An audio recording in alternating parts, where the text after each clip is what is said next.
مولاي صل وسلم دائما أبدا على حبيبك خير الخلق كلهم مولاي صل وسلم دائما أبدا على حبيبك. Pengganti daripada fa'il. Kita definisikan ya, pengertian naibul fa'il adalah isim marfu' yang menempati tempat fa'il yang dibuang. Jadi hukum daripada naibul fa'il, pengganti daripada fa'il itu adalah sama dengan hukum fa'il itu sendiri. Kemarin sudah kita bahas ya, apa bedanya antara isim fa'il dan fa'il. Itu sudah kita bahas kemarin, bahwa kalau isim fa'il itu bentuknya, bentuk isim yang mengandung arti orang yang melakukan. Namun dia belum berada dalam susunan kalimat. Kalau fa'il itu adalah sudah berada pada susunan kalimat. Dia menjadi subjeknya, dia menjadi pelaku pekerjaan itu. Isim fa'il ketika ditempatkan dalam sebuah kalimat, bisa jadi dia adalah fa'ilnya, bisa jadi dia juga menjadi objeknya, tergantung daripada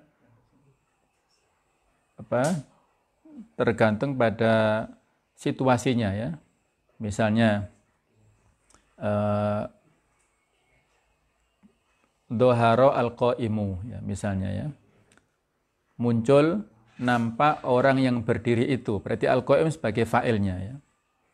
Tapi kalau kita membaca ra'aitu al-qaima, aku melihat orang yang berdiri, berarti al-qaima bukan menjadi fa'il lagi, walaupun dia sebenarnya isim fa'il, tapi dia menjadi maf'ul bih, menjadi objeknya ya.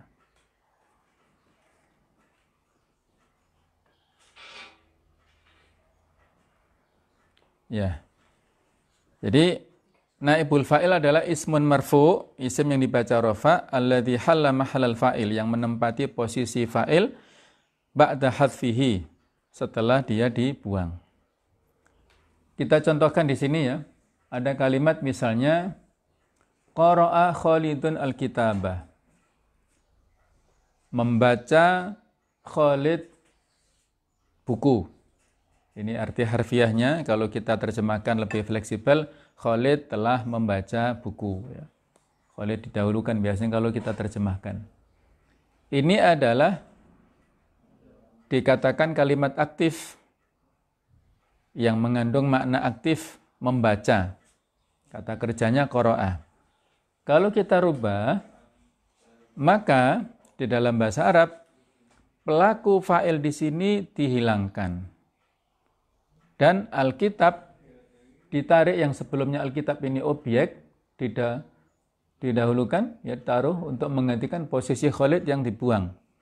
Quri'a Alkitabu. Jadi Quri'a, dibacalah buku itu. Ini naibul fa'il, pengganti daripada fa'il yang dibuang, yaitu Khalid dibuang, maka posisi maf'ul bih didahulukan, menempati posisi fa'il yang terbuang, dan harokatnya yang sebelumnya itu di fathah karena dia maf'ul bih, sekarang menjadi didomahkan, menjadi marfu', tandanya dengan domah, sebabnya karena dia adalah isim mufrad. Kemudian contoh yang lain adalah ta'allama Khalid al-kitabah. Khalid mempelajari Alkitab. Kalau dihilangkan Khalidnya, tu'ulima al-kitabu. Nah, itulah cara untuk membentuk mabni majhul ya, kata atau kalimat dalam bentuk yang pasif. Kalau mabni maklum dalam bentuk aktif, maklum maksudnya fa'ilnya maklum, kalau majhul maksudnya fa'ilnya yang majhul, tidak diketahui, sehingga peran naibul fa'il menggantikan posisi daripada fa'il yang terbuang. Nah, para pemirsa yang berbahagia, cara untuk memberikan harokat di sini, naibul fa'il itu bisa untuk kata kerja, baik itu fa'il atau fi'il madhi ataupun fi'il mudhari' ya. Caranya, kalau dia itu fi'il madhi, maka harokat huruf pertama didomahkan, huruf kedua atau pertengahan itu dikasrohkan. Qara'a menjadi quri'a. Misalnya ya, doroba menjadi duriba, fa'ala menjadi fu'ila, seperti itu dan seterusnya. Itu untuk fi'il mudhari'. Fi'il madhi, mohon maaf ya, yang menunjukkan waktu lampau. Sedangkan untuk fi'il mudhari' itu harokat huruf pertama didomahkan, tapi huruf sebelum akhir itu difathahkan. Ini bedanya dengan fi'il madhi ya. Kalau fi'il madhi itu dikasrohkan huruf yang pertengahan, ya, quri'a dari kata-kata qara'a, sedangkan untuk fi'il mudhari' yaqra'u menjadi yuqra'u. Nah, itu yang ada di fi'il mudhari'nya. Sedangkan untuk yang lainnya misalnya ta'allama menjadi tu'allima. Itu fi'il madhinya. Kalau fi'il mudhari'nya ta'allama ya ta'allamu. Berarti bagaimana bentuk mabni majhulnya? Ya ta'allamu berubah menjadi yu ta'allamu. Nah, kemudian istakhraja menggunakan wazan yang lain ya. Misalnya istakhraja Khalid al-bitrul min batnil ardi. Khalid berusaha untuk mengeluarkan minyak dari perut bumi misalnya. Nah, istakhraja al-bitrul, Khalidnya dibuang, maka menjadi ustukhrija. Fi'il mudhari'nya yastakhriju, kalau mabni majhul berubah menjadi yustakhraju. Nah, itu caranya ya untuk yang ada dalam fi'il madhi ataupun fi'il mudhari'. Nah, para pemirsa yang berbahagia, berikutnya ada macam-macam jenis naibul fa'il. Sebagaimana fa'il itu sendiri juga memiliki berbagai macam jenis, ada kemiripan ya.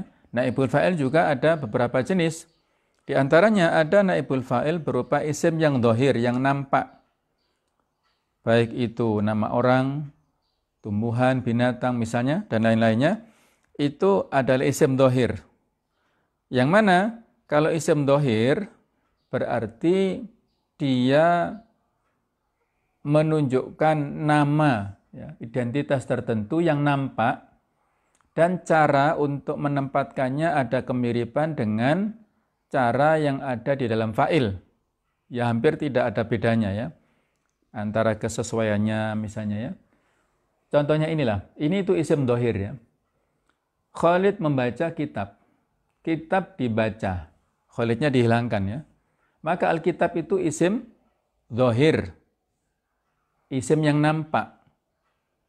Bukan isim yang pengganti ya, tapi ini isim yang memang asli, yaitu isim dhahirnya itu. Itulah contohnya yang jumlahnya bisa mufrad, tunggal ya. Kemudian bisa juga ganda, bisa jamak. Ya, contoh sekarang ya. Kalau yang dibaca itu, misalnya kalau di sini ya, Qara'a Khalid al-kitabaini. Khalid membaca 2 kitab. Coba diperhatikan. Harokat kitabaini karena dia maf'ul bih, sehingga dia mansub tandanya dengan ya karena dia mutsanna kan. Kemudian kalau dirubah di sini menjadi naibul fa'il, coba diperhatikan ya perubahannya.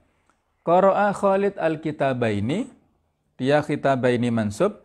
Ketika dia menjadi marfu karena dia naibul fa'il, berubah menjadi quri'a al-kitabani.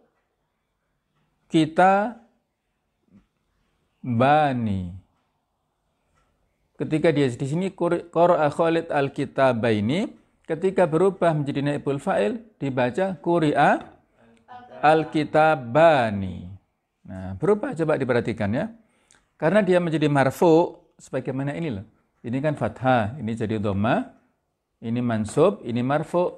Ketika mutsanna juga berubah dari ya menjadi alif. Qara'a Khalid al-kitabaini berubah menjadi quri'a al-kitabani. Kalau kita rubah menjadi jamak taksir ya, al-kitab itu jamaknya al-kutub. Qara'a Khalid al-kutubah. Kalau dirubah jadi naibul fa'il bagaimana? Quri'a al-kutubu.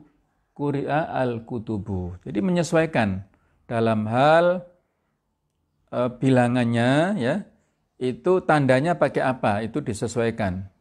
Sedangkan fiilnya ini tidak berubah. Walaupun naibul fa'ilnya musanna, walaupun naibul fa'ilnya itu jamak, fiilnya tidak berubah ya. Dengan catatan apa? Kalau naibul fa'ilnya itu berupa isim dhohir. Itu yang catatannya. Kalau nanti berupa isim pengganti, dhamir itu berbeda lagi ya. Baik, berikutnya, kalau isim dhohir insya Allah lebih mudah. Yang berikutnya adalah naibul fa'il berupa ini, isim dhamir. Nah, isim dhamir ini ya, ada dhamir yang muttasil, yang bersambung, ada dhamir yang terpisah, dan ada dhamir yang mustatir, yang tersimpan.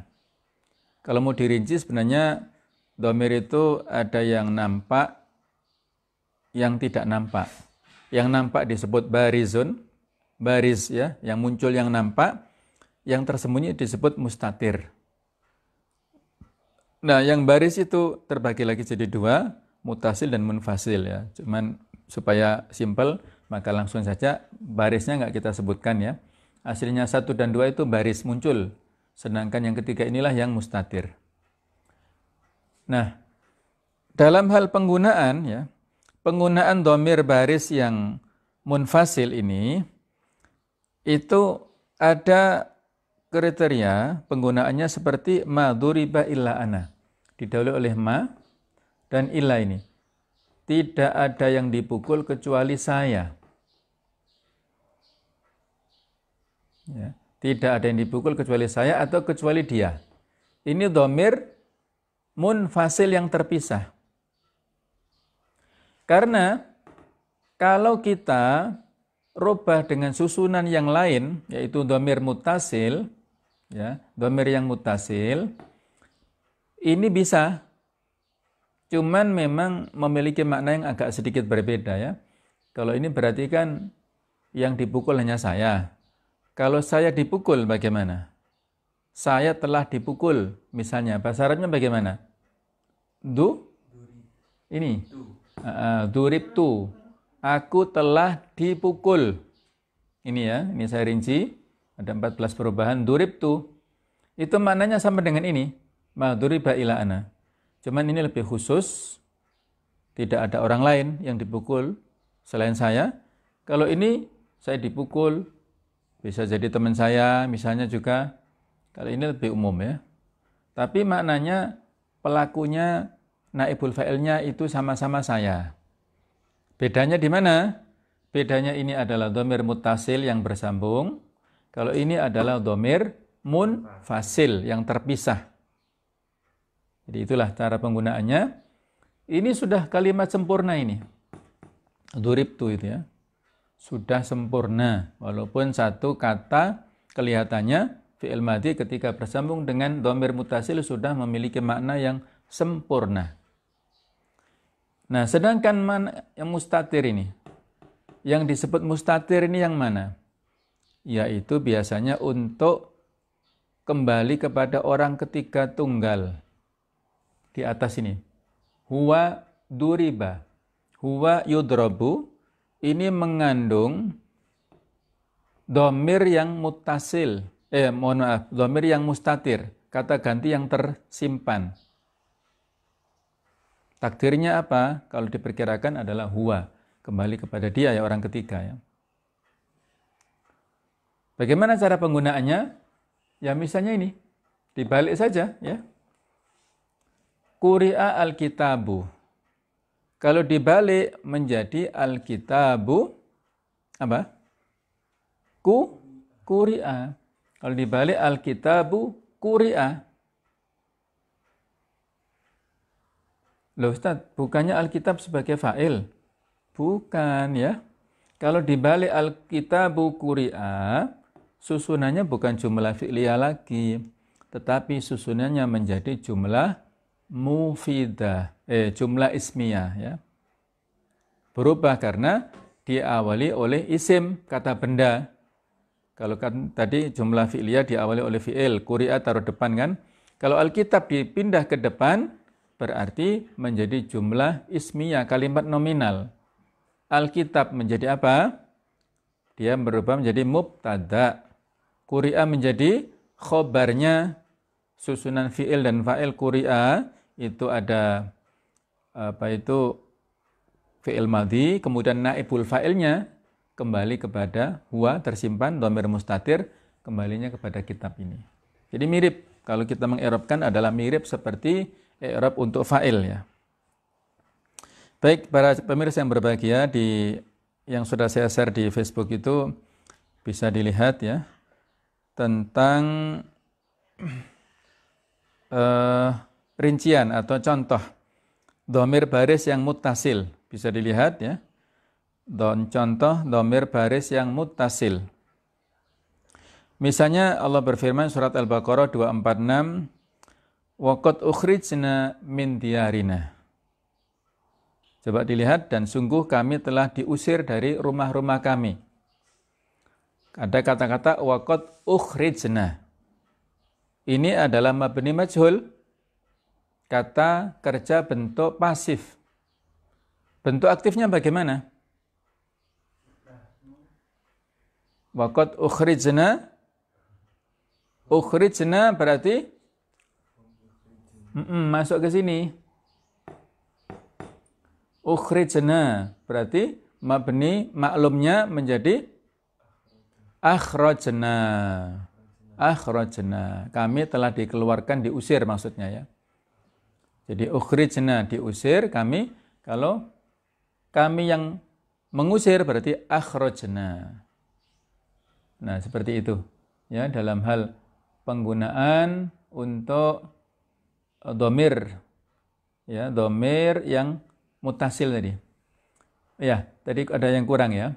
Kalau ada fiil yang memiliki dua objek atau lebih, ketika objek pertama ditarik menjadi naibul fa'il, maka objek yang kedua tetap harokatnya atau hukumnya mansub.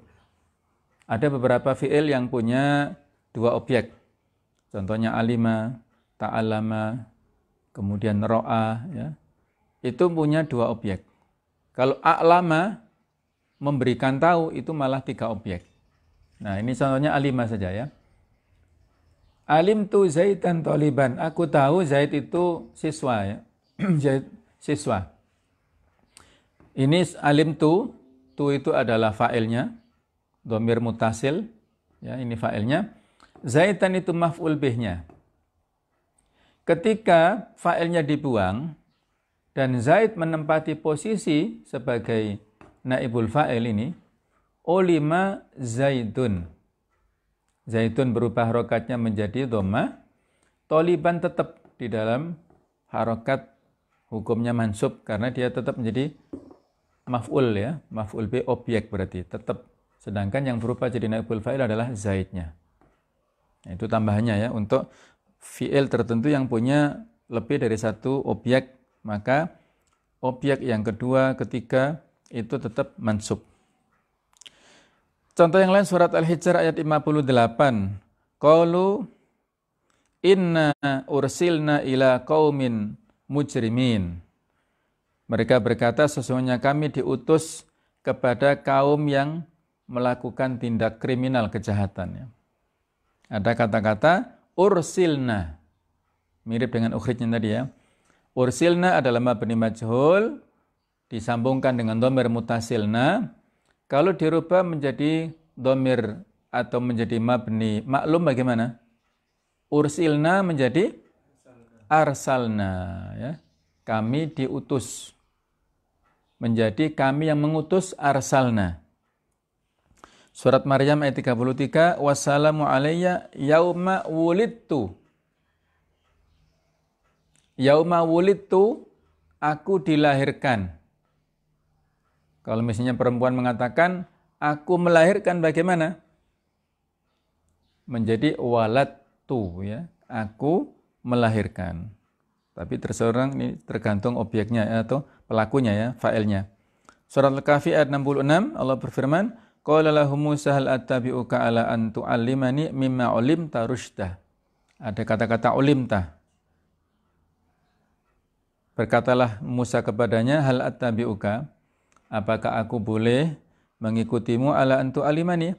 Tapi syaratnya kamu harus mengajarkan kepadaku mimma ulim tarushta, sesuatu yang diajarkan kepadamu, suatu ilmu, suatu pengetahuan ya. Ini pelajaran kepada Nabi Musa. Beliau satu saat pernah ya seolah-olah lah ya menyombongkan diri, tidak ada yang lebih tahu darinya. Maka Allah memberikan teguran kepadanya dan akhirnya disuruh untuk berguru kepada orang yang alim, yang menurut riwayat adalah Nabi Khidir ya. Disuruh untuk belajar kepada Nabi Khidir, mempelajari apa ilmu-ilmu yang dikasih Allah kepada Nabi Khidir. Nabi Musa nggak paham awalnya ya.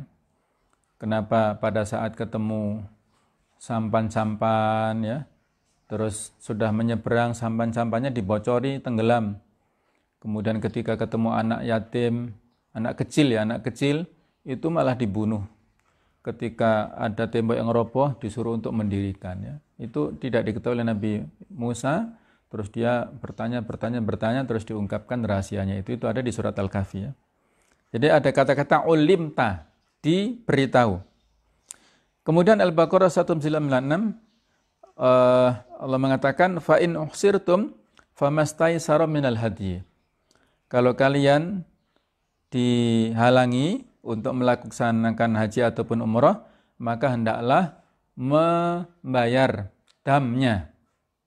Ini contoh seperti umrah Hudaybiyah ya. Pada tahun 6 Hijriah, Nabi sallallahu alaihi wasallam bersama rombongan para sahabat mau menunaikan umrah, mengambil miqat di Hudaybiyah, tapi orang-orang Quraisy enggak mau. Tidak mengizinkan Nabi sallallahu alaihi wasallam melaksanakan umrah, Nabi harus balik ke Madinah.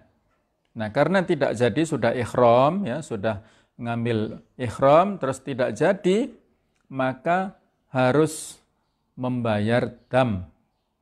Ya, membayar dam dengan menyembelih kambing, tapi para sahabat karena jengkel ya, mereka nggak mau melaksanakan. Nabi sampai bingung bagaimana ini ya. Maka saat itulah beliau masuk ke kemah dan diberikan saran oleh seorang istri beliau, Ummu Salamah. Ketika suami sedang gundah gulana, sedang pikirannya cepat gitu ya, karena menerima tantangan ataupun resisten dari para sahabatnya itu, Ummu Salamah memberikan nasihat Rasulullah, sekarang Anda melakukan dakwah bilhal secara konkret, keluarlah, sembelihlah kambing di hadapan mereka. Dan ternyata betul, ketika para sahabat melihat secara langsung Nabi menyembelih kambing, dam ya, dam untuk pembatalan umrah, para sahabat langsung berbondong-bondong mengikuti apa yang dicontohkan oleh Rasulullah SAW. Nah, itu peristiwa pada saat perjanjian Hudaybiyah ya, yang ini menjadi titik awal penaklukan kota Mekah karena perjanjian Hudaybiyah. Ini dalam teorinya adalah mengalah untuk mendapatkan kemenangan.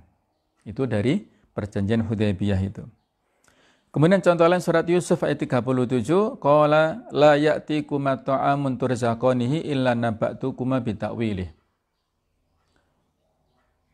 La ya'tikuma ta'amun, tidak datang kepada kalian berdua makanan turzaqanihi yang kalian berdua diberikan rezeki. Ada kata-kata turzaqanihi. Kalau satu kamu saja turzaku. Kalau dua berarti turzaqani. Al-Haqqah 14, wa humilatil ardu wal jibalu fatukkata dakkata wahidah. Wa humilatil ardu, ya ada di sini mabni majhul, dibawa bumi ya, diangkat bumi dan juga gunung-gunung ya pada hari kiamat nanti, dan dihentakkan seketika menjadi hancur lebur ya. Itu ada kata-kata wa humilat serta tukkata ya. Contoh lain surat Ali Imran ayat 169, bal ahya'un inda rabbihim yurzaqun. Orang-orang yang mati syahid itu mereka bukanlah mati, tetapi mereka hidup di sisi Allah, mendapatkan rizki. Yurzaquna. Posisinya di sini. Hum yurzaquna ya. Kalau dua yurzaqoni, kalau dia satu yurzaqu. Di sini posisinya ya. Baik, kemudian surat Al-Baqarah 48, walahum yunsorun, tidaklah mereka mendapatkan pertolongan. Juga sama mereka ya. Al-Baqarah 93, wa usyribu fi qulubihimul ijlah ya. Mereka diliputi di hati mereka itu dengan pembangkangan ya, mereka membuat patung anak sapi itu ya, tidak mengikuti perintahnya Nabi Musa. Ini adalah isim domir yang muncul muttasil ya. Yang mana bisa kita lihat perubahannya di sini ya. Ada 14 totalnya. Domir-domir yang bersambung di sini itu muttasil yang semuanya posisinya sebagai naibul fa'il. Ada yang di sini ya menunjukkan arti ganda, musanna, ini jama, ini bukan domir muttasil, ini hanya ta'nis saja, tak yang menunjukkan arti perempuan saja. Kemudian ini yang domirnya itu adalah aliful itsnain di sini. Kemudian ini nun niswah. Kemudian dorob ta ya. Ta ini juga sama menunjukkan ini yang domir mustatir juga ini ya, anta ini. Jadi ada yang sebagian mustatir, ada yang mutasil di sini. Sedangkan mustatir yang tersimpan itu adalah untuk huwa ya.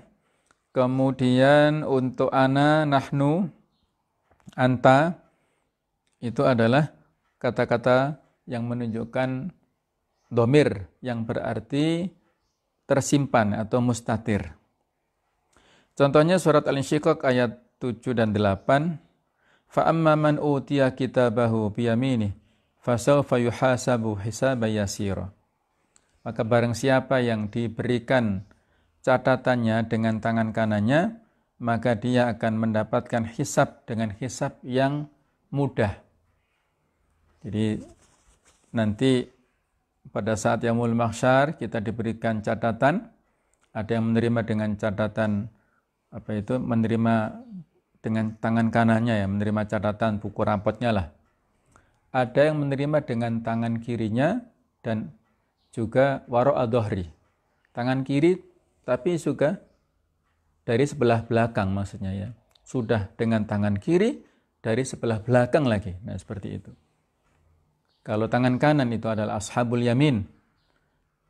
Yang menerimanya orang-orang yang baik. Kalau tangan kiri ashabus shimal, orang-orang yang menerima catatan dengan tangan kirinya. Wa nadu Allah taala la'allana min ashabil yamin insyaallah ya. Mudah-mudahan kita berdoa termasuk daripada ashabul yamin. Fa'amma man utiya kitabahu, ada kata-kata utiya, di mana utiya diberikan buku catatannya bi yaminihi, tangan kanannya menerima, maka fasawfa yuhasabu hisaban yasira. Yuhasab juga merupakan ini, yuhasabu. Utiya fi'il madhi, yuhasabu fi'il mudhari'. Yuhasabu itu huwa. Kalau mereka apa? Yuhasabuna. Kalau engkau tuhasabu. Kalau aku uhasabu. Kalau kami nuhasabu ya. Hisab ya, maksudnya menghitung-hitung. Hasibu anfusakum qabla an tuhasabu. Hitunglah kalian amal-amal kalian sebelum qabla an tuhasabu. Ada kata-kata tuhasabu, sebelum kalian dihisab oleh Allah. Jadi kita hitung-hitung ya. Di dalam puasa ini kan juga ada anjuran. Man shoma ramadhana imanan wa ihtisaban ghufira lahu ma taqaddama min dzambih. Barang siapa yang berpuasa pada bulan Ramadan dengan landasan iman dan ihtisaban. Ihtisaban ini maknanya ada dua. Bisa bermakna adalah ibtigha' maradatillah, untuk mencari ridha dari Allah Ta'ala. Bisa juga bermakna ihtisaban dari kata-kata muhasabah. Hitunglah, silakan hitung. Banyak pahala di bulan Ramadan, silahkan. Al-hasanatu bi asyri amthaliha. Kalau satu kebaikan itu dilipat gandakan 10 kebaikan itu kalau di luar Ramadan. Tapi kalau puasa itu berlipat-lipat. Ila sab'i mi'ati dhi'fin ya, sampai 700 kali lipat. Bisa sampai lebih. Karena pahala puasa ini tidak terhitung. Kullu amali ibni Adam lahu illa siyam fa innahu li wa ana ajzi bihi. Setiap amalan manusia itu untuk manusia, kecuali puasa akulah yang memberikan pahala. Kalau puasa itu, kalau amal yang lain itu kita bisa dikembalikan kepada kita. Tapi kalau puasa itu khusus untuk Allah Ta'ala, dan Allah lah yang nanti akan memberikan balasan kepada kita. Di mana pengertian atau penjelasan hadis ini sangat banyak, diantaranya yang saya tertarik adalah penjelasan dari Sufyan ibn Uyainah bahwa puasa itu khusus untuk Allah nanti, maksudnya adalah ketika kita di yaumul mahsyar, masing-masing keburukan kita itu dikafaroi oleh pahala kebaikan. Kalau masih ada tersisa keburukan, dosa-dosa kita tersisa, dan amal baik kita sudah habis, maka Allah mendatangkan pahala puasa.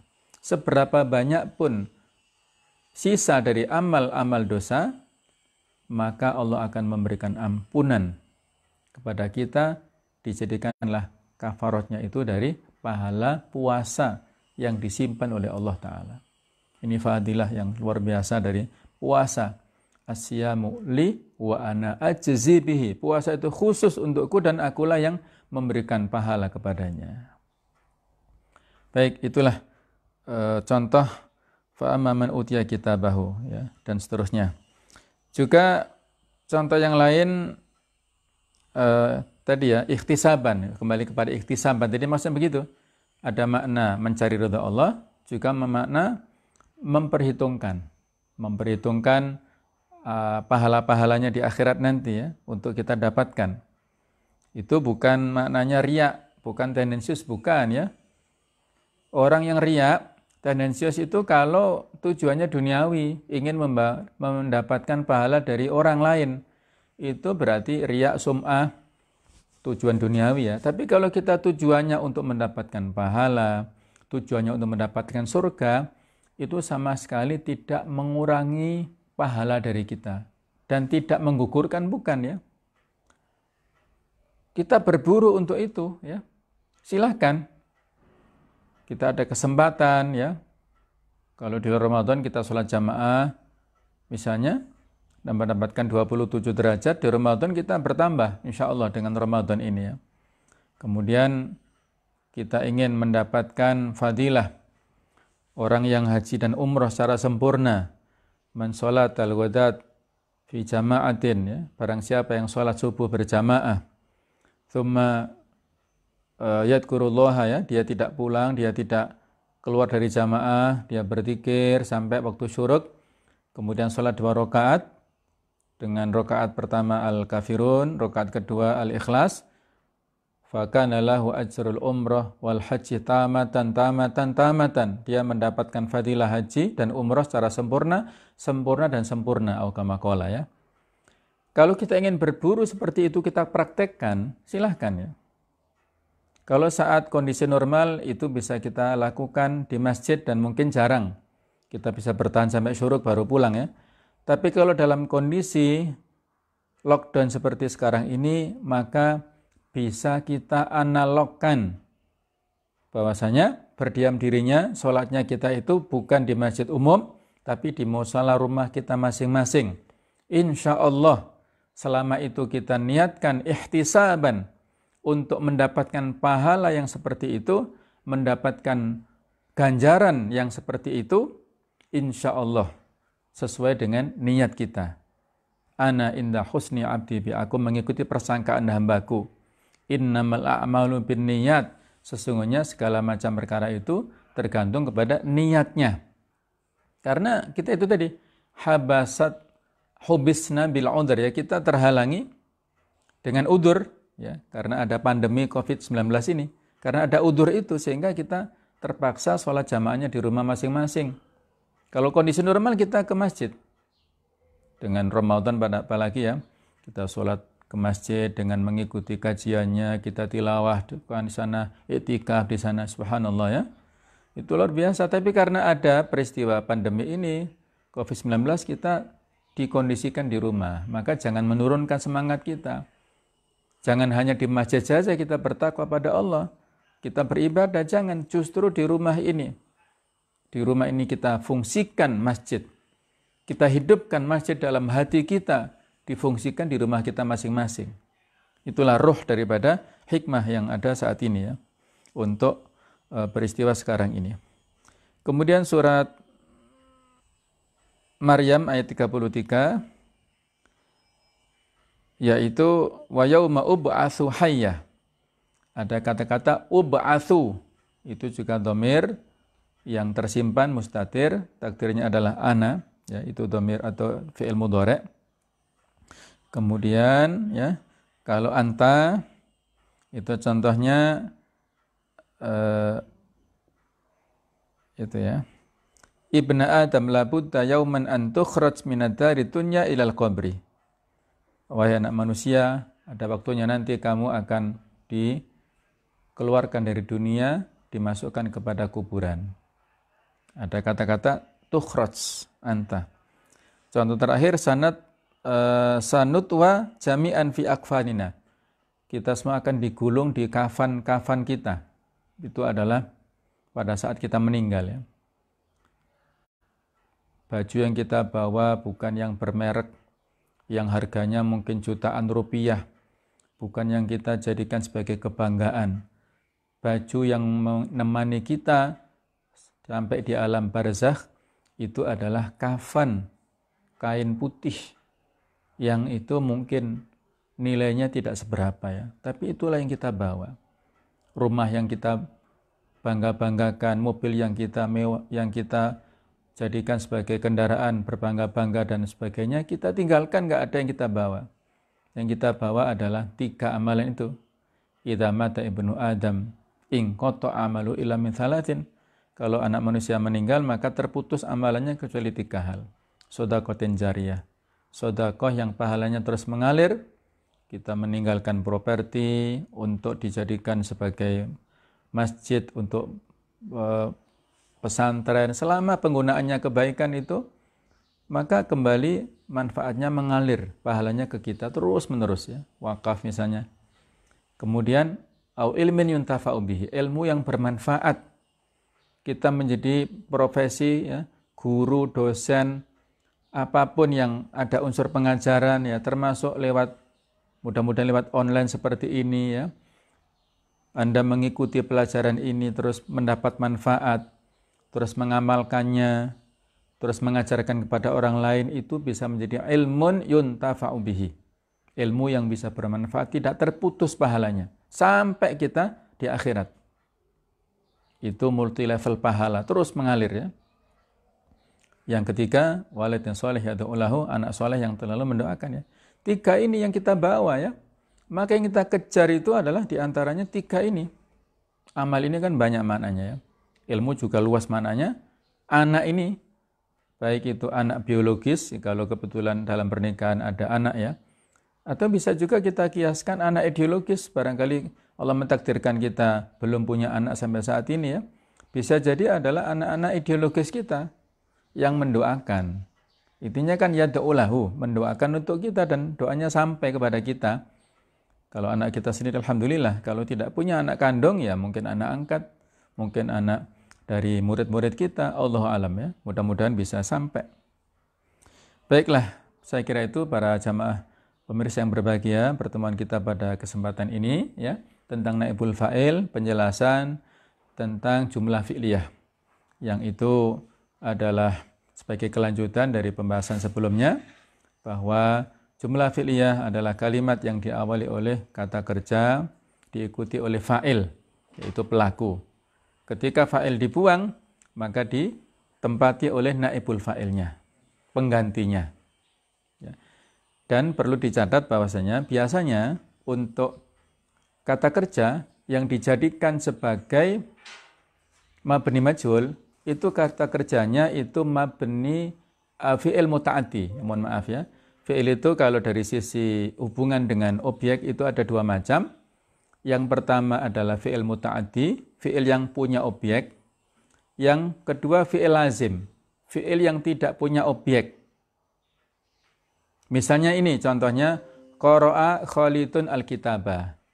Khalid membutuhkan objek. Kalau kita mengatakan qara'a Khalid berarti belum sempurna ya.